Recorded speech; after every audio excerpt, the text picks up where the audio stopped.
Yes hello friends, good morning all of you and welcome to the global world. आज के session में हम लोग यहाँ पर कंप्लीट करने वाले हैं पैसा अधिनियम को। पैसा अधिनियम जो कि 1996 में आया था, ये किस प्रकार से जो हमारी ट्राइबल एरियाज़ हैं या जो जनजाति समाज है उनकी हेल्प करता है, उनकी मदद करता है, उनके अधिकारों की रक्षा करता है, ये सारी ही चीज़ें आज के सेशन में हम लोग पढ़ने वाले हैं। सो जितने भी स्टूडेंट चैनल पर न्यू है, चैनल को सब्सक्राइब कर लीजिए ताकि इसी तरीके से वीडियोज़ के नोटिफिकेशन आपको मिलते रहें।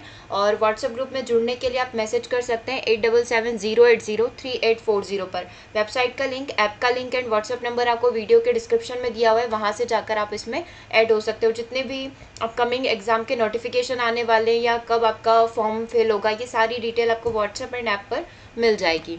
ओके, सेशन को स्टार्ट करते हैं। देखो, पैसा का पूरा नाम, ये एक शॉर्ट फॉर्म है जैसे कि हम लोगों ने यहाँ पर लिखा हुआ है PESA, राइट। तो पैसा का पूरा नाम है पंचायत उपबंध, जो कि अनुसूचित क्षेत्रों तक के विस्तार की बात करता है। केवल अनुसूचित जो क्षेत्र है उन्हीं के अंदर पैसा एक्ट को लागू किया जाता है। इसका पूरा नाम क्या है, देखो आप यहाँ पर देख सकते हैं, the provision on the panchayat extension to the scheduled area act. ठीक है, अगर आपसे पूछा जाए what is the full form of PESA, तो आपको बताना है प्रोविजन से आपका पी फॉर प्रोविजन हो जाएगा, provision on the panchayat extension to the scheduled area act. ठीक है, तो ये बताता है आपका पैसा, ये आपका पी से पंचायत हो जाएगा, ई से एक्सटेंशन हो जाएगा, एस से शेड्यूल्ड हो जाएगा और ऐसे आपका एरिया हो जाएगा। तो ये हो गया आपका पैसा का फुल फॉर्म। ठीक है, वन बाय वन करके पूरा डिस्कस करेंगे कि आखिर ये पैसा एक्ट है क्या। क्योंकि देखो, ये वाली चीज़ आपके एमपी में लागू हो चुकी है, मतलब ये आपका एक करंट अफेयर्स भी बन जाएगा, स्टैटिक जीके हो गया एमपी के लिए। उसके बाद छत्तीसगढ़ अभी लागू करने वाला है, मतलब ये करंट अफेयर्स का भी टॉपिक है। ठीक है, तो ये काफ़ी इंपॉर्टेंट हो जाता है, इसलिए हम लोग इसको एक अलग से पूरा सेशन इसके लिए डिज़ाइन किया गया है। यह कानून जो है संविधान की 5वीं अनुसूची के अंतर्गत आने वाले अनुसूचित क्षेत्र में भी प्रभावी होगा। मतलब ये कहाँ पर लगेगा, केवल जो 5वीं अनुसूची के अंदर जितने भी ट्राइबल एरियाज घोषित किए गए, लाइक मध्य प्रदेश में आपने देखा होगा सबसे ज़्यादा जनजाति जो है मध्य प्रदेश में निवास करती है, तो एज ऑब्वियस मध्य प्रदेश में लगेगा। जहाँ जहाँ पर भी अनुसूचित जाति होती है उन क्षेत्रों में, उन एरिया में, है ना, ये पैसा एक्ट लागू किया जाता है। अगर इसका फुल फॉर्म हम लोगों ने देखा, panchayat extension to the scheduled area. अब यहाँ पर क्या होगा कि पंचायत एक्सटेंड की जाएगी, मतलब वहाँ पर ग्राम सभा बिठाई जाएगी, वहाँ के जितने भी जनजाति है, समाज है, लोग हैं, उन लोगों को अधिकार दिया जाएगा कि वो अपने निर्णय खुद ले सके। जैसे कि अगर हम लोग नॉर्मली बात करें हमारे एरिया या जहाँ पर हम लोग रहते हैं, लाइक सिटी वगैरह जहाँ पर भी रहते हैं, तो वहाँ पर क्या होता है कि जो सरकार ने कानून बनाए हैं, सेंट्रल गवर्नमेंट है ना, फिर स्टेट गवर्नमेंट जो भी कानून बनाती है वो सारे फॉलो किए जाते हैं। लेकिन जहाँ जहाँ पर भी पैसा एक्ट होगा, है ना, 5वीं अनुसूची में जिन जिन भी जनजातियों के नाम दर्ज किए गए, केवल वहीं पर ही हम लोग क्या करेंगे, पैसा एक्ट को लागू करते हैं। ठीक है, वन बाय वन करके डिस्कस करते हैं कि आखिर इनके लिए अलग से एक्ट क्यों बनाना पड़ा, है ना, तो उसमें आखिर ऐसे क्या रीजंस थे, वो सारा हम लोग यहाँ पर डिस्कस करने वाले हैं। चलो, सबसे पहले बात करें तो ये एक्ट आया किसके दिमाग में, मतलब ऐसा आवश्यकता क्यों लगी इस चीज़ की। तो कांतिलाल भूरिया समिति की सिफारिश पर यह सहमति बनी थी। एग्जाम में पूछा हुआ क्वेश्चन है कि यह पैसा एक्ट लाने के पीछे जो है किसका विचार था। जैसे हम लोग पढ़ते हैं ना, पंचायती राज अधिनियम त्रिस्तरीय करने का उद्देश्य किसका था, बलवंत राय मेहता समिति का था। वैसे ही पैसा एक्ट लाने की जो सिफारिश की गई थी, किसके द्वारा की गई थी, कांतिलाल भूरिया की सिफारिश पर इसको लाया गया था। क्या सहमति बनी थी कि अनुसूचित क्षेत्रों के लिए केंद्रीय कानून यहाँ पर बनाना ठीक रहेगा, मतलब जो भी अनुसूचित क्षेत्र है उनके लिए आप एक अलग से कानून बनाइए, नॉर्मल जगह की तरह, नॉर्मल प्लेसेस की तरह उसको कंसीडर नहीं किया जाए। ठीक है, जिसके दायरे में राज्य विधानमंडल अपने अपने कानून बना सकेगा। हर एक राज्य को यहाँ पर राइट दिया गया है कि वो अपने अकॉर्डिंग यहाँ पर पैसा एक्ट बना ले कि कौन कौन से नियम कानून जो है जनता के पास रहने वाले हैं, है ना। इसी दृष्टिकोण से दिसंबर 1996, ये भी क्वेश्चन आपसे पूछा हुआ है, पैसा अधिनियम कब आया था, तो दिसंबर 1996 के अंदर आया था। सबसे पहले संसद में एक विधेयक प्रस्तुत किया गया। ठीक है, दिसंबर 1996 में ही ये राज्यसभा विधानसभा दोनों में ही इसको पास कर दिया गया था। राष्ट्रपति से भी सहमति मिल गई थी और 24 दिसंबर 1996 को ही इसको लागू कर दिया गया था। ठीक है, इसका मूल उद्देश्य यह था कि केंद्रीय कानून में, अब आपका मेन पॉइंट आता है कि आखिर बनाया क्यों गया, तो केंद्रीय कानून में जनजातियों की स्वायत्ता के बिंदु स्पष्ट कर दिए जाए जिनका उल्लंघन करने की शक्ति राज्य के पास नहीं है। मतलब कोई भी राज्य जो है पैसा एक्ट के अगेंस्ट नहीं जा सकता है। अब पैसा एक्ट किसकी रक्षा करता है, जितनी भी जनजाति है, जितने भी ट्राइबल एरियाज़ हैं, क्योंकि आपने देखा होगा ट्राइबल एरियाज़ के जो लोग हैं वो इतने अवेयर नहीं है चीज़ों को लेकर, उनके अपने अलग कस्टम होते हैं, अलग रीति रिवाज होते हैं, अलग रिचुअल्स होते हैं। देखिए, बहुत सारी चीज़ें ऐसी होती है जो मैच नहीं करती है, हमारे संविधान के अगेंस्ट जाती है। ठीक है, तो अब दोनों ही चीज़ों को मेंटेन करके रखना है, एक तो कि कानून भी ना ब्रेक हो, कानून भी ना, कोई भी जनता यहाँ पर कानून भी नहीं तोड़े, और जो समाज है, आदिवासी जो जनजाति उनके जो स्वायत्ता जो है उनकी रक्षा हो सके, या जो भी वो चीज़ें करते हैं। जस्ट एन एग्जांपल आप कंसीडर कर सकते हैं, कुछ ट्राइबल एरियाज़ में ऐसा होता है कि वहाँ पर वो मादक पदार्थों का जो एक निर्माण होता है वो खुद करते हैं, वो डिस्ट्रीब्यूट करते हैं, वो सेल करते हैं। लेकिन अगर हम लोग संविधान की बात करें या कहीं पर भी बात करें तो ये इलीगल है, कोई भी आप बिना गवर्नमेंट की परमिशन के ऐसा नहीं कर सकते। लेकिन पैसा एक जो इस तरीके की एक्टिविटी होती है, बहुत सारी ऐसी चीज़ें होती है, अगर इनकी सहमति मिल जाती है, अगर ये करना चाहते हैं तो ये पंचायत में अपनी सहमति देकर इस कार्य को कर सकते हैं। ठीक है, थोड़े लीगल दायरे में आकर इस कार्य को कंप्लीट करें ताकि उनकी स्वायत्ता भी यहाँ पर भंग नहीं हो जनजातियों की, और साथ ही कानून का भी पालन किया जा सके। तो एक मीडिएटर हम लोग इसको बोल सकते हैं, जितने भी हमारा संविधान है और जनजाति जितने भी अपने एक्ट करते हैं, जितने भी काम करते हैं, उसके बीच में पैसा अधिनियम लाया गया है जो इन दोनों के बीच में, सरकार के बीच में और जो हमारे ट्राइबल एरियाज हैं उनके बीच में एक मीडिएटर का कार्य करता है।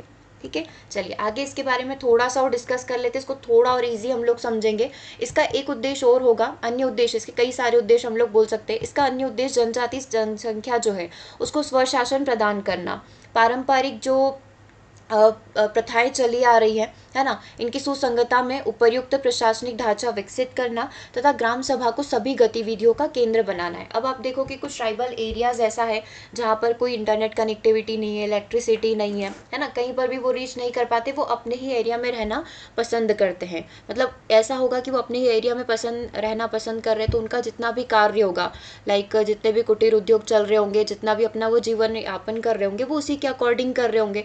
तो अगर वहाँ पर लाइक किसी भी राज्य में, लाइक छत्तीसगढ़ का आप एग्जांपल कंसीडर कर लें, तो वहाँ पर आपने देखा होगा कई जंगलों में कई सारे खदान वगैरह मिल जाती है, कुछ भी ऐसे उद्योग स्थापित करना सरकार चाहती है, तो बिना इनकी परमिशन के, मान लो हम लोग क्या करेंगे, पैसा एक्ट के तहत ग्राम पंचायत स्थापित करेंगे। ठीक है, इन एरियाज में भी ग्राम पंचायत स्थापित होगी और इनका हेड या इनके जो सदस्य वो किनको बनाया जाएगा, जो इस जनजाति के मुखिया होंगे, या इस जनजाति में जो प्रधान है जिसकी बात सभी फॉलो करते होंगे, जिसकी बात सभी मानते होंगे, उनको हम लोग क्या करेंगे, यहाँ का हेड बना देंगे। अब देखो, हेड की बात तो सभी मानेंगे, हम लोग क्या करेंगे, इन व्यक्तियों के, इन जनजाति के जो भी विचार या इनके जो भी डिमांड है, इनको जो भी आवश्यकताएं लगती है, वो सारी चीज़ें हम लोग क्या करेंगे, ग्राम पंचायत जो है उनसे एक्सेप्ट करेगी और वो आगे भिजवाएगी, है ना, राज्य सरकार तक भिजवाएगी। अब राज्य सरकार जितनी भी योजनाएं लागू कर रहा है वो इन जनजाति तक पहुंचाना, इन ट्राइबल एरियाज तक पहुंचाना, लोगों को उनका जितनी भी उनको आवश्यकता लग रही है वो सारी प्रदान करना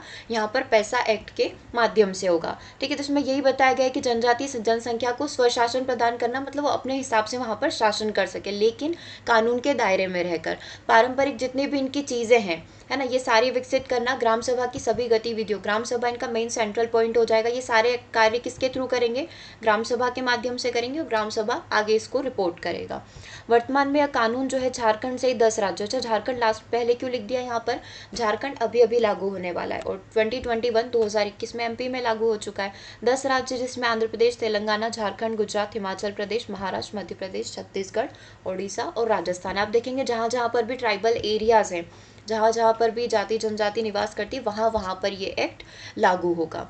ठीक है, अच्छा झारखंड में अभी क्यों लागू है, क्योंकि इससे पहले आपने देखा होगा काफ़ी नक्सलवाद वगैरह वहाँ पर चलता है, तो सभी की सहमति से बिना किसी को नुकसान पहुँचाए हमें इस एक्ट को लागू करना था, इसलिए अब यहाँ पर ये लागू होने वाला है। अब इसके कुछ प्रावधान और कुछ विशेषताएं की बात कर लें तो इस अधिनियम की मुख्य विशेषता यह है कि इसमें जनजाति समाजों की ग्राम सभा को अत्यधिक ताकत दी गई है।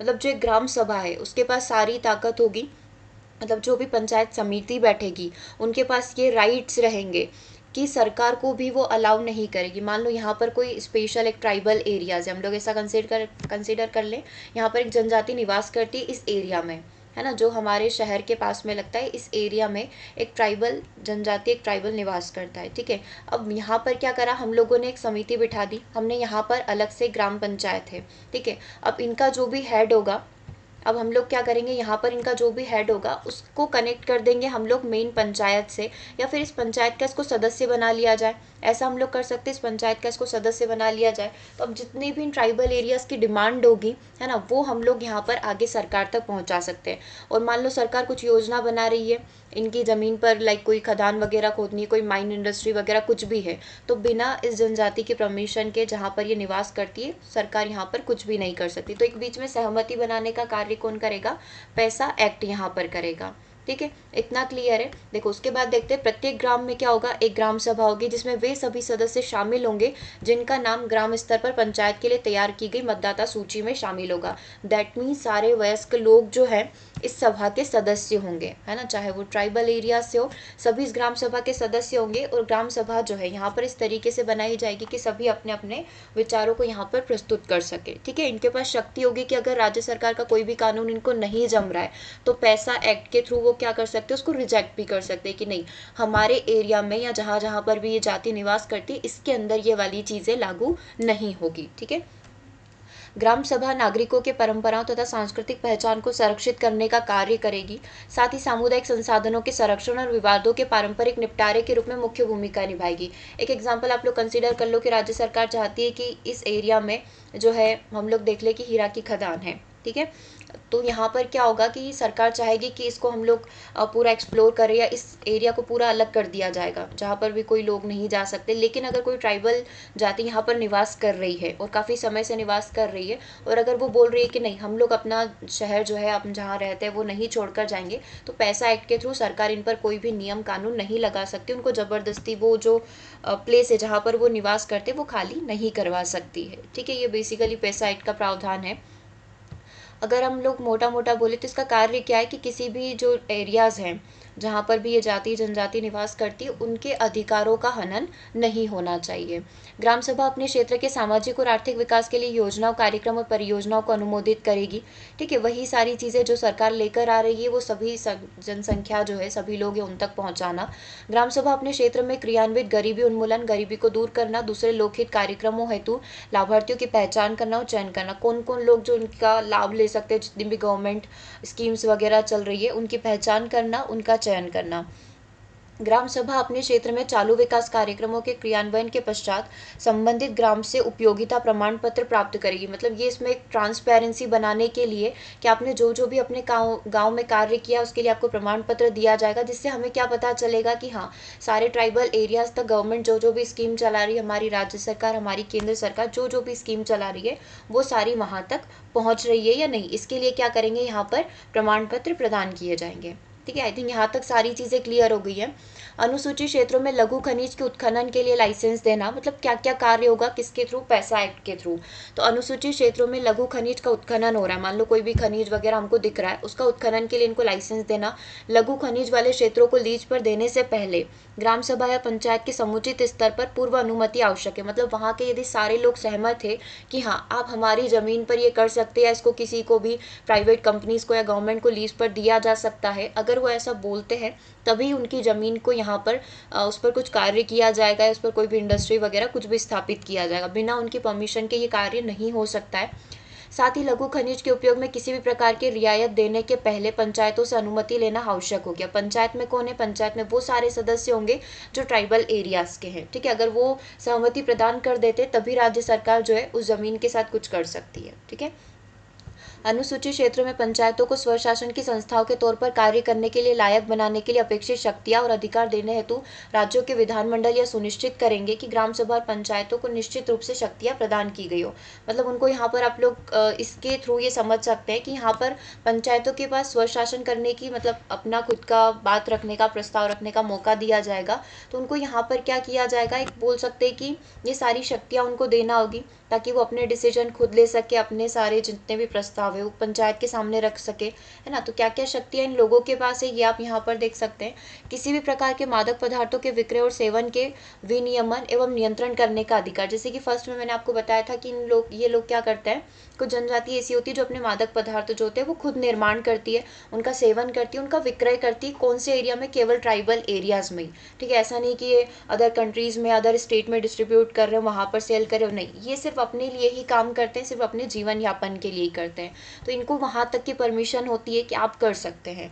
लघु वन उत्पाद का स्वामित्व, मतलब वो अगर कोई भी उत्पाद अपना चला रहे, कोई भी उनका कुटीर उद्योग कोई भी चल रहा है, तो उनका स्वामित्व, उनका अधिकार उन्हीं के पास होगा। कोई भी उस पर सरकार या कोई भी कंपनी अपना स्थापित नहीं कर सकता है, ठीक है, 2 पॉइंट हो गए। नेक्स्ट पॉइंट क्या है, अनुसूचित क्षेत्रों में भूमि हस्तांतरण को रोकने की शक्ति और किसी अनुसूचित जनजातियों की अवैध रूप से हस्तांतरित की गई भूमि की पुनर्वापसी के लिए आवश्यक कदम उठाने का अधिकार। देखो अभी हमको बताया पैसा एक्ट 1996 में आया था, मतलब इससे पहले ये चीजें हुई होगी तभी हमें आवश्यकता लगी कि एक एक्ट ऐसा होना चाहिए जो आदिवासियों की रक्षा कर सके। ठीक है, तो यहाँ पर जितनी भी भूमि जबरदस्ती किसी के नाम पर हस्तांतरित कर दी गई हो या फिर जो भी चीज़ें उनके साथ हुई हो, है ना, शक्तिपूर्वक उनसे छीन ली गई हो, तो ये चीज़ें क्या होगी, वापस से उनको रिटर्न की जाएगी।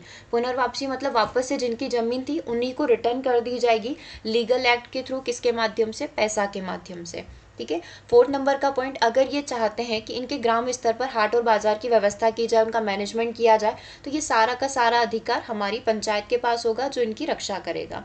अनुसूचित जनजातियों को ऋण देने पर नियंत्रण का अधिकार, सामाजिक संस्था और कार्यकर्ताओं के कार्यकलापों पर नियंत्रण का अधिकार, स्थानीय योजनाएं या जो भी उपयोजनाएं होती है इन सभी पर नियंत्रण का अधिकार पंचायत के पास आ जाएगा, जो कि पैसा एक्ट के अंदर होगा। ठीक है, और ये याद रखना है किसके अंदर आता है, 5वीं अनुसूची के अंदर आता है, केवल और केवल ट्राइबल एरियाज पर ही एप्लीकेबल है। जितना एरिया ट्राइबल ने कवर किया हुआ है केवल वही ये एक्ट लागू होगा, उसके बाहर ये एक्ट कहीं पर भी लागू नहीं होगा। ठीक है, अब कुछ क्वेश्चन एग्जाम में किस तरीके से पूछे गए, अभी तक 2 क्वेश्चन देखे गए हैं एग्जाम में।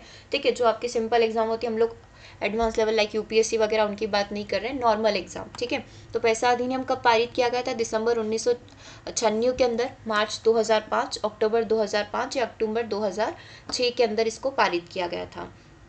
तो देखो हम सभी ने स्टार्टिंग में देख लिया था जो पैसा एक्ट है वो दिसंबर 1996 के अंदर लागू किया गया था। ठीक है, अगर आप ये देख रहे हैं कि यहाँ पर इसमें क्यों लिखा हुआ है, इस तरीके से क्यों लिखा हुआ है इन चीज़ों को, तो आप सभी को बता दूं कि जब आपका पटवारी का एग्ज़ाम होगा और जब आप एग्ज़ाम क्लियर कर लेंगे उसके बाद जो आपको 2 महीने की ट्रेनिंग मिलती है, जिन भी स्टूडेंट्स को या जितने भी विद्यार्थी जिनका चयन हुआ है, अगर उनको ये वाली समझ नहीं आती, उनको सबसे पहले ये चीज़ सिखाई जाती है।